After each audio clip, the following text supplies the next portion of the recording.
Hi everyone, this is Veronica. आज का topic हमारा कैंसर पे है। स्पेशली हम कैंसर ट्रीटमेंट की यहाँ पे बात करेंगे। और वर्ल्ड में पहली बार 7 मिनट का कैंसर ट्रीटमेंट एक इंजेक्शन आया है, जो कि पहली बार ऐसा हुआ है। पहले भी ऐसे इंजेक्शंस एग्जिस्ट करते थे, but there is a difference. वो डिफरेंस क्या है ये हम जानेंगे। बाकी आप मुझसे कहीं पे भी सोशल मीडिया पे कनेक्ट कर सकते हैं, because I feel together we can make a huge difference. Syllabus अगर आप देखें GS2 में हेल्थ का जो पार्ट है वहाँ पे ये टॉपिक इम्पॉर्टेंट है। अदरवाइज ऑल्सो जहाँ पे आप बायोटेक वाला पार्ट पढ़ते हैं, है ना, जहाँ पे आपका साइंस से रिलेटेड बायोटेक वाला फील्ड का काम आता है, रिसर्च आती है, वहाँ पे भी ये पूछा जा सकता है। नाउ इंग्लैंड पहली बार world's first 7 minute cancer treatment injection लेके आया। तो कौन लेके आ रहा है? इंग्लैंड में ये रिसर्च और ये चीज़ हो रही है, जहाँ पे 7 मिनट का कैंसर ट्रीटमेंट इंजेक्शन आ रहा है। ब्रिटेन में नेशनल हेल्थ सर्विस है NHS, वो दुनिया की पहली हेल्थ बॉडी बन जाएगी जो इस तरह की मेडिकल ब्रेक थ्रू लेके आ रही है, क्योंकि बहुत इंपॉर्टेंट। अगर आप देखें, कैंसर कोई ना कोई आपके जानने वाले में कोई ना कोई होगा जिसको कैंसर होगा। और कैंसर के नाम से हम सब लोग डर भी जाते हैं, क्योंकि यूजुअली हम देखते हैं बहुत बार कुछ सालों के बाद लोग कैंसर जब पता चलता है उसके बाद सरवाइव नहीं कर पाते। और आज भी इसका कोई कट थ्रू ट्रीटमेंट नहीं है कि ये ट्रीटमेंट के बाद इंसान ठीक ही हो जाएगा। देयर आर मेनी पेशेंट्स जो रिकवर करते हैं, बट स्टिल कीमोथेरेपी और ये सब उनके लाइफस्टाइल में चेंजेस आ जाती हैं, उनकी बॉडी वीक हो जाती है। तो कैंसर एक बहुत ही सेंसिटिव टॉपिक भी है बहुत सारी फैमिलीज़ के लिए, जहाँ पे कोई ना कोई कैंसर से सफ़र कर रहा है। In fact in my family I have lost few of my relatives, very close relatives, because of cancer. और आज से 15 साल पहले की बात करूं तब तो इतनी ज़्यादा मेडिसिन तब भी अवेलेबल नहीं थी। आज फिर कुछ ना कुछ इम्प्रूवमेंट हमको इस फील्ड में नज़र आती है। तो NHS जो है वो फर्स्ट हेल्थ बॉडी बन जाएगी। मेडिकल ब्रेक थ्रू है कि जो ट्रीटमेंट का टाइम है ना वो कम हो जाएगा, 3 क्वार्टर्स कम हो जाएगा। तो आप मुझे कमेंट सेक्शन में इसके बारे में सोच के बता सकते हैं। ठीक है, ट्रीटमेंट आ रहा है, that is very good, but time कम होने का क्या फ़ायदा है, इसको थोड़ा सोचिएगा, आगे मैं डिस्कस करूंगी। So see, this is the news from where I got it. Anti cancer jab taking 7 minutes to administer rolled out in England. आगे बढ़ने से पहले बता दूं, स्टडी क्लोज ने लॉन्च किया है अपना आंसर राइटिंग कोर्स, जहाँ पे हम सब टीचर्स जो हैं आपको अपने सब्जेक्ट स्पेसिफिक आंसर राइटिंग करवाएंगे। इन्वायरमेंट एंड इकोलॉजी का मैं ही आपको आंसर राइटिंग करवाऊंगी और बहुत डिटेल में करवाऊंगी। आपको समझ में आएगा कि बेसिकली कोई भी सब्जेक्ट का आंसर कैसे लिखना है और इन्वायरमेंट इकोलॉजी में किस तरीके से आपको क्वेश्चंस अप्रोच करने हैं। लाइव सेशंस होंगे। 1 सितंबर से ये बैच हमारा शुरू हो चुका है।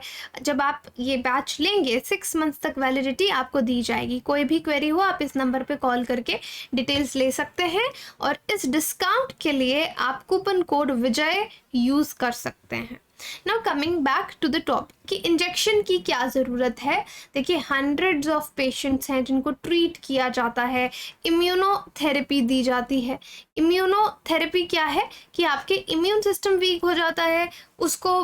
देखिए, अलग अलग तरह के कैंसर हैं। किसी को ब्रेन ट्यूमर हो रहा है, you have ovarian cancer, you have breast cancer, हर एक का ट्रीटमेंट थोड़ा अलग रहता है। इम्यूनोथेरेपीज, कीमोथेरेपी सब दी जाती हैं। अब अभी तक जो इंजेक्शन था, आप देखते हैं ना, इंजेक्शन 2 तरीके से लिए जाते हैं। एक इंट्रामस्क्यूलर आता है ना, और एक IV आता है जो वेन में दिया जाता है। अभी तक जो इंजेक्शन था कैंसर का वो वेन्स में दिया जाता था। तो वेन्स में इंजेक्शन अगर आपने कभी लिया हो तो आपको पता होगा इट्स वेरी पेनफुल ऑल्सो, और उसको लगाने में भी काफ़ी वक्त लगता है। लेकिन स्किन वाला जो इंजेक्शन है उसमें भी यहाँ पे टाइम लगेगा, बट स्टिल थोड़ा कम पेनफुल भी रहता है। और अंडर द स्किन इंजेक्शन यहाँ पे दिया जा रहा है ऑफ एटिजोलिजुमैब। ओके, सो प्रोनाउंसिएशन इसका थोड़ा सा टफ है। एटिजोलिजुमैब, इसका इंजेक्शन दिया जाएगा जिस मतलब कैंसर टीम्स जो हैं उनको और वक्त मिलेगा। क्योंकि देखो, आपसे मैंने सवाल पूछा कि कैंसर ट्रीटमेंट टाइम कम होने का क्या फ़ायदा है, क्योंकि उसमें हम और ज़्यादा पेशेंट्स को एकोमोडेट कर पाएंगे। सपोज एक हॉस्पिटल है, वो कैंसर ट्रीटमेंट करता है, लेकिन उनको पता है कि ट्रीटमेंट में टाइम लगता है। एक समय पर वो 10 लोगों को ट्रीट कर सकते हैं या 100 लोगों को ट्रीट कर सकते हैं। तो जब ट्रीटमेंट का टाइम कम हो जाएगा तो ज़्यादा पेशेंट्स को वो ट्रीट कर पाएंगे। तो ये जो जैब है, इंजेक्शन है, इसको अप्रूवल मिल गया है medicine and health care products regulatory agency MHRA का भी। करेंटली जो पेशेंट्स ऑलरेडी अपनी लाइफ एक्सटेंड करने के लिए इम्यूनोथेरेपीज लेते हैं, एटिजोलिजुमैब का जैसे मैंने आपको बताया हॉस्पिटल्स में, वो उनके वेन्स में दिया जाता है। और अभी तक जो पहले इंजेक्शन था उसको 30 मिनट लगते थे लगाने में, लेकिन अब 7 मिनट लगेंगे। 5 से 7 मिनट में इंजेक्शन दे दिया जाएगा।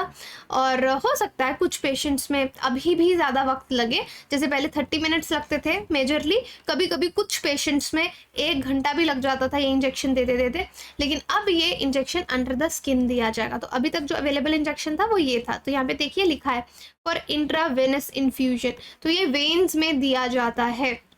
तो एटिजोलिजुमैब क्या है? ये एक टारगेटेड थेरेपी है, drug called an immune checkpoint inhibitor. तो इम्यून चेकपॉइंट इनहिबिटर इसको कहा जाता है। ये कैंसर पेशेंट्स को ही स्पेशली दिया जाता है। देखिए कैंसर क्या है, कैंसर से आप क्या समझते हैं?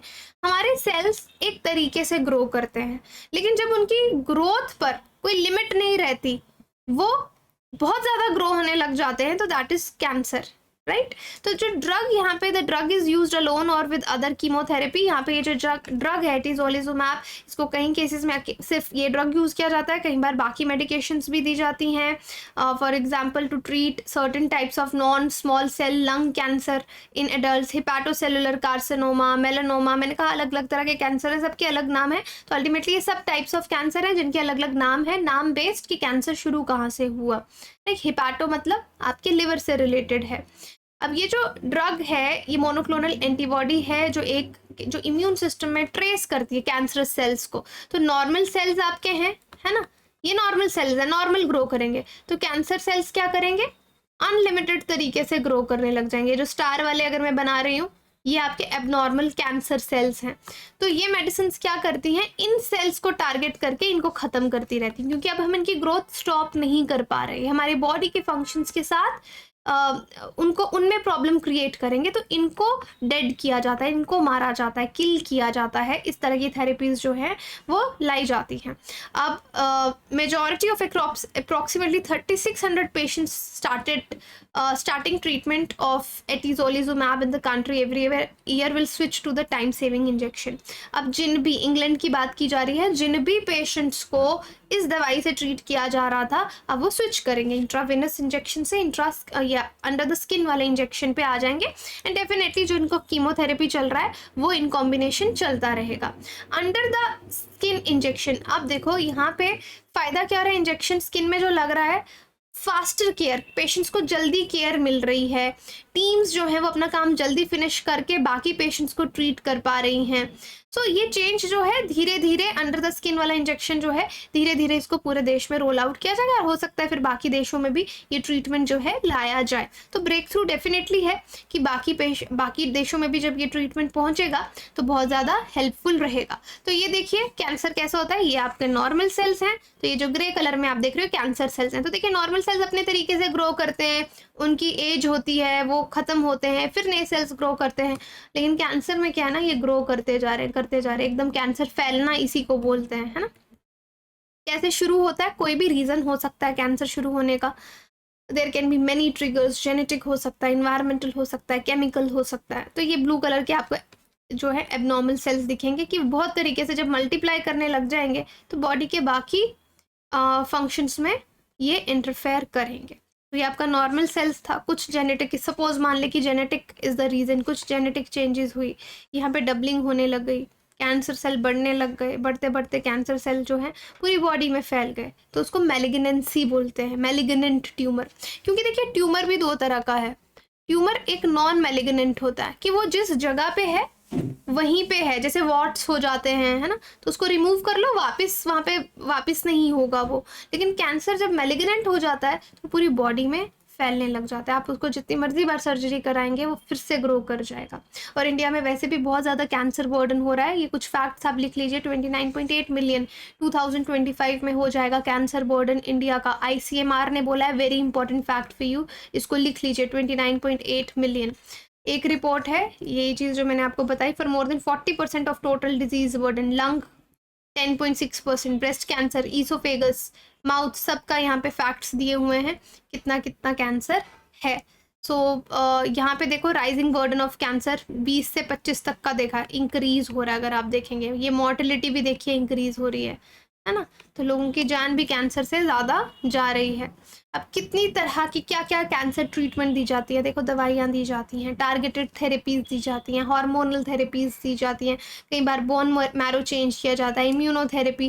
तो ये अलग अलग थेरेपीज़ है, इनकी डिटेल में आपको इतनी जाने की ज़रूरत नहीं, बट यू शुड नो ये सब तरीके से कैंसर को ट्रीट किया जाता है।